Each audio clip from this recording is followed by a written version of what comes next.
Москвада өтө турган фестивалга Кыргызстан өлкөсүнүн 2 тасмасы ат салышат. Кыргыз режиссерлорунун эмгектери Москва премьерасы эл аралык кино фестивалына катышат. Кыргыз кинематографисттер союзунун маалыматына ылайык, фестивалда Артыкбай Сүйүндүков менен Тынчтык Абдылкасымовдун тасмалары көрсөтүлөт. Маалыматка ылайык, режиссер Артыкбай Сүйүндүковдун Шамбала тасмасы толук метраждуу тасмалар сынагында, ал эми Тынчтык Абдылкасымов Чек арада тасмасы кыска метраждуу тасмалар сынагында ат салышат.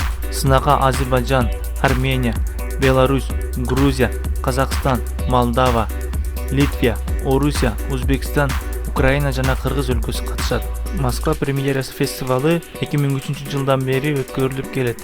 Быйыл аталган иш-чара 12 жана 17 ноябрь аралыгында Москвада өтөт.